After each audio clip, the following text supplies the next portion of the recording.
Mamba జగద్గురు శ్రీమద్ విరాట్ పోతులూరి వీరబ్రహ్మేంద్ర స్వామి వారి భక్తులందరికీ విన్నపం. పిండోత్పత్తి క్రమమును వివరించాము. మరలా కొంచెం క్లుప్తంగా వివరిస్తాము. గమనించినట్లయితే శుక్లశోణిత వర్ధతే గర్భ అని వివరించి ఉన్నారు స్వామివారు. శ్రీరేతో తిరిక్త శ్రియోర్భవతి అని వివరించారు. శుక్లశోణితముల వలన గర్భం వస్తుందని మాతృ సమానమైనటువంటి శ్రీమూర్తికి తల్లిదండ్రుల కలయిక వల్ల శుక్లశోణితం వల్ల గర్భం వస్తుందని వివరణ. మరి ఆ గర్భం వచ్చినటువంటి తల్లి గర్భంలో ఉన్నటువంటి పిండం స్త్రీయా పురుషుడా ఏ విధంగా తెలుస్తుందంటే, ఇప్పుడంటే నేటి కాలంలో అనేక స్కానింగ్లు వచ్చాయి. పూర్వకాలంలో ఈ విధంగా తెలుసుకునేవారు పెద్దలు. ఏ విధంగా అంటే, తల్లిదండ్రులు కామక్రీడలలో ఉండగా తల్లి యొక్క శక్తి అధికమైతే స్త్రీ జన్మిస్తుందని, అదే విషయాన్ని శ్రీరేతో తిరిక్త శ్రియోర్భవతి అని వివరించి ఉన్నారు.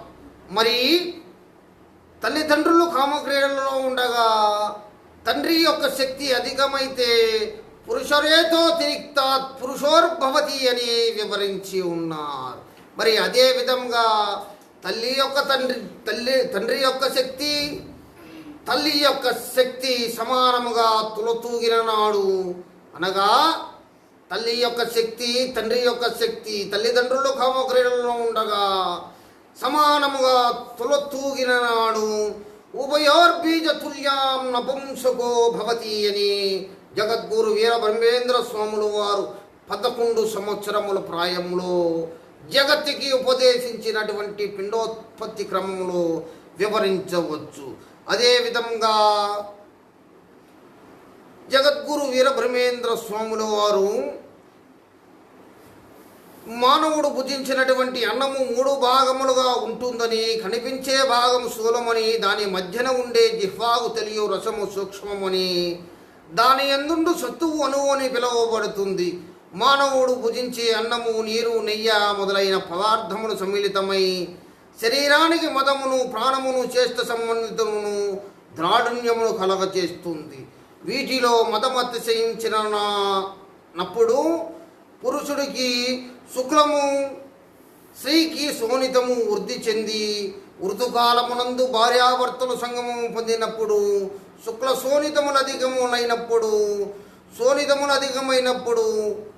శుక్లము అధికమైనప్పుడు పురుషుడు, శోణితము అధికమైనప్పుడు స్త్రీ, 2 సమానమైనప్పుడు నపుంసకుడు జన్మిస్తానన్నాడు. మరి పురుషుడు జన్మిస్తాడు, స్త్రీ జన్మిస్తుంది, లేదా నపుంసకుడు జన్మిస్తాడన్న విషయాలు అందరూ వైద్యులు వివరించగలరు, చక్కగా వివరించగలరు. అదేవిధంగా హార్మోన్స్ లోపం వల్ల నపుంసకులు జన్మిస్తారన్న విషయాన్ని కూడా వైద్యులు నిర్ధారించి చెప్పిన విషయం మనందరికీ తెలిసిన విషయమే.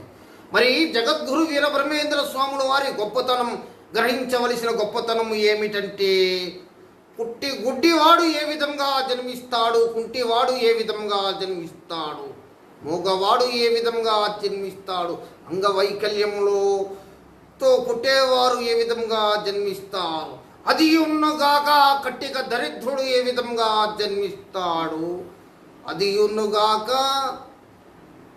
అత్యంత ధనికుడు గొప్ప జాతకుడు ఏ విధంగా జన్మిస్తాడన్న విషయాన్ని కూడా స్పష్టంగా వివరించినటువంటి పరమాత్ముడు జగద్గురు శ్రీమద్ విరాట్ పోతులూరి వీరబ్రహ్మేంద్ర స్వాముల వారు. ఈ విధంగా చక్కగా గ్రహించినట్లయితే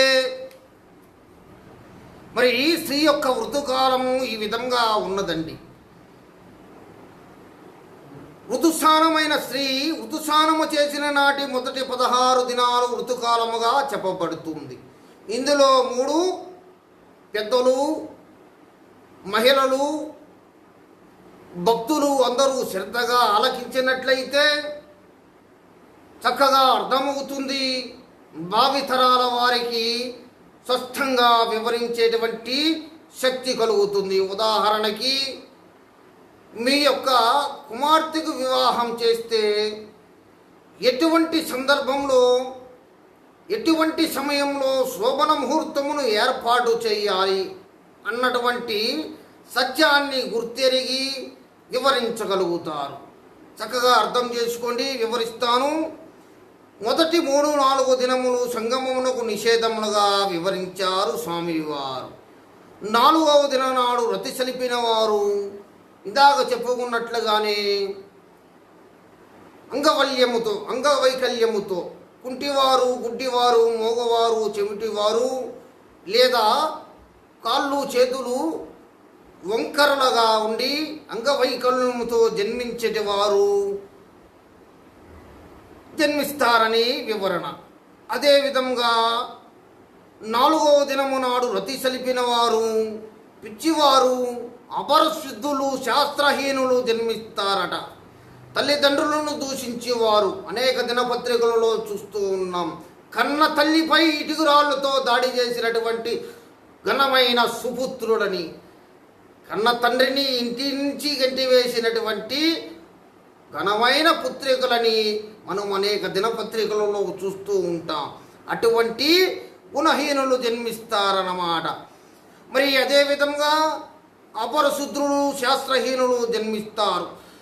తల్లిదండ్రులను గౌరవించలేని వారు, తల్లిదండ్రులు సమానమైనటువంటి అన్నవదులను గౌరవించలేని వారు, బాబాక్కలను, సోదరులను, సోదరిమణులను గౌరవించలేని వారు అజ్ఞానులు జన్మిస్తారన్నమాట. అదేవిధంగా ఇక ఆ తదుపరి 5వ నాటి నుండి మిగిలిన 12 రోజులు కూడా 11, 13 రోజులు రతికి నిషేధాలు. ఇట్టి బేసి దినమునందు పుట్టే పురుషుడు పగలు పిండోత్పత్తి అయితే వారు ఎంత ధనికులు ఇంట జన్మించినప్పటికీ కట్టిక దరిద్రులు అవుతారన్నది యథార్థమైనటువంటి విషయం. తల్లిదండ్రులను సైతం రోడ్డు మీదకు తీసుకొచ్చేటువంటి ఘనమైనటువంటి శక్తితోటి జన్మిస్తారట దరిద్రులుగా. అదేవిధంగా పగలు పిండోత్పత్తి గనక జరిగితే దరిద్రుడుగాను, అర్ధాయుష్కుడుగాను, దుష్టుడుగాను జన్మిస్తారట. ఇక ఋతుకాలములో శుభదినములలో రతి చేసేవారు.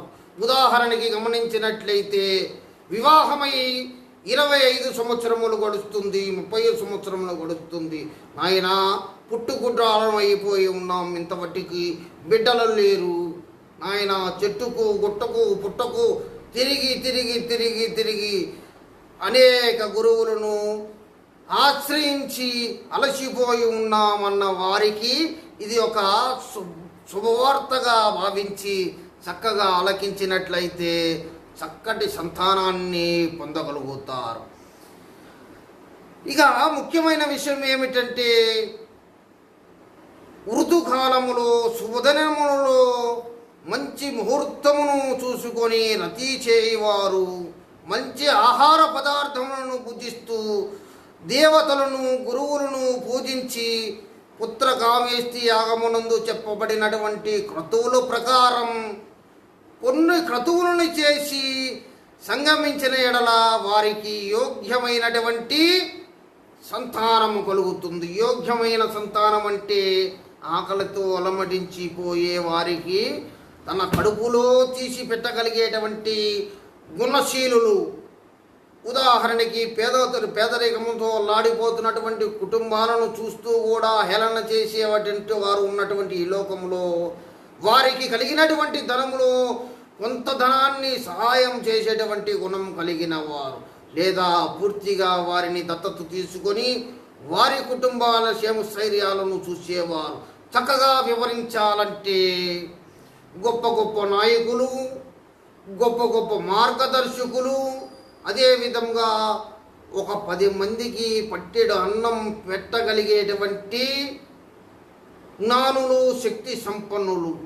ఇట్టి జ్ఞానులు జన్మించి తల్లిదండ్రుల పేరులను, వారి దేశ ప్రతిష్టను, కీర్తి ప్రతిష్టలను స్థిరస్థాయిగా చరిత్రలో నిలబెట్టేటువంటి పుణ్యాత్ములు ఈ విధంగా జన్మిస్తారని వివరణ చేసి ఉంటారు.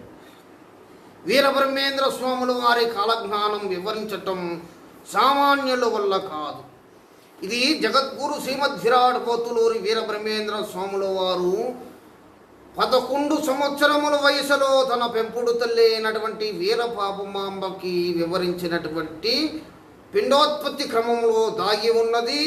సందేహములు ఉన్నవారు కాలజ్ఞాన గ్రంథములో పరిశీలించి చక్కగా చదువుకున్నట్లయితే స్వామివారి చెప్పిన విధంగా మంచి శుభదినమును నిశ్చయించుకొని శోభన ముహూర్తమును అనుసరించినట్లయితే కావలసినంత మంది పిల్లలు సమకూరుతారు.